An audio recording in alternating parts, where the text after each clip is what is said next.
बड़ी खबर है, बाखमुट में रूस यूक्रेन में आर पार की जंग जारी है। यूक्रेन ने बाखमुट में रूसी सेना पर हमला किया है। यूक्रेन ने क्लस्टर बॉम्ब से किया है हमला।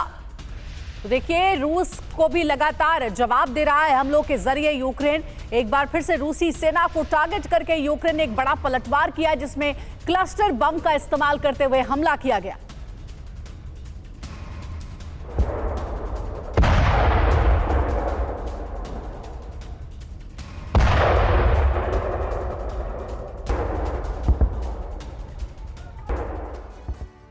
रूस यूक्रेन युद्ध से एक बार फिर ग्लोबल विनाश के खतरे का सिग्नल मिल रहा है।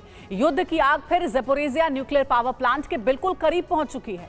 अब हादसा या फिर सोची समझी साजिश के तहत अगर पावर प्लांट में धमाका हुआ तो यूरोप समेत एशिया के कई देशों में भी रेडिएशन फेल हो सकता है।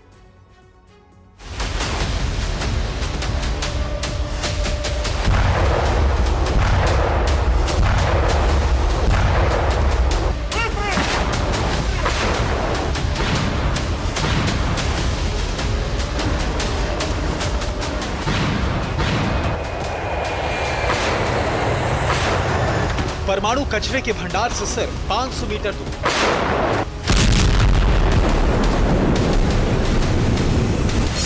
कई देशों में तबाही ला सकने वाले न्यूक्लियर पावर प्लांट के बहुत करीब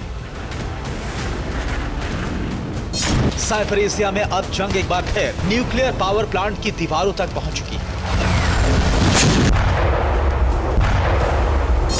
लगातार धमाके हो रहे हैं।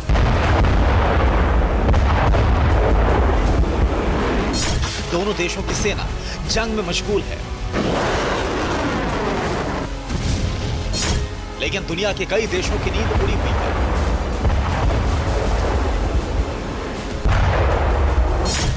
यूक्रेन की आर्मी ज़पोरिज़िया में अब कामाकासी टैंक का इस्तेमाल कर रही है। आत्मघाती टैंक का इस्तेमाल माइंस के लिए किया जा रहा है। टैंकों की वजह से बारूदी सुरंग में धमाका हो जाता। धमाके के बाद यूक्रेन के सैनिक उस रास्ते से आगे बढ़ते हैं। ज़पोरिज़िया पावर प्लांट के करीब धमाके के बाद एक बार फिर से रेडिएशन फैलने का डर बढ़ता जा रहा है।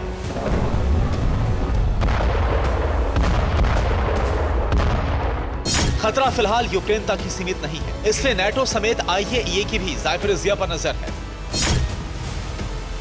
क्योंकि अगर ज़पोरिज़िया में विस्फोट का चेन रिएक्शन शुरू हुआ तो इसका जहर कहां तक पहुंचेगा, ये कोई नहीं जानता।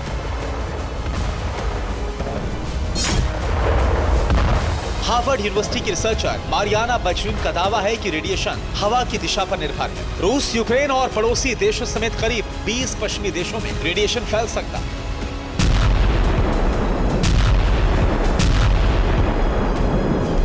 ज़पोरिज़िया प्लांट में मौजूद न्यूक्लियर बारूद में अगर धमाका होता है तो वहां पर इतना परमाणु ईंधन मौजूद है जिससे 5 किलोमीटर का इलाका तो आग के शोले में दफन हो जाएगा। अगले 50 किलोमीटर के इलाके में पारा इतना बढ़ जाएगा कि हजारों लोग झुलसने से मारे जाएंगे।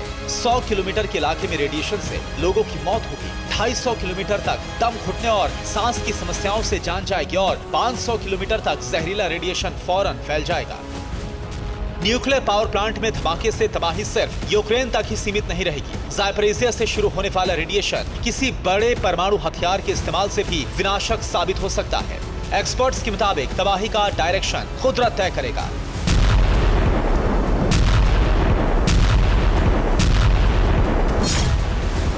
अब तक के अनुमान के मुताबिक अगर हवा का रुख पश्चिमी रहा तो पूरा यूरोप तबाह हो जाएगा, लेकिन हवा का रुख अगर पूर्वी हुआ तो फिर रूस समेत एशिया के कई देश भी इस महाविनाशक रेडिएशन की चपेट में होंगे। यानी ज़पोरिज़िया न्यूक्लियर प्लांट को लेकर जिस तरह के हालात बन रहे हैं वो पूरी दुनिया के लिए महाविनाश का अलर्ट है। Bureau report, TV9 Bharatvarsh.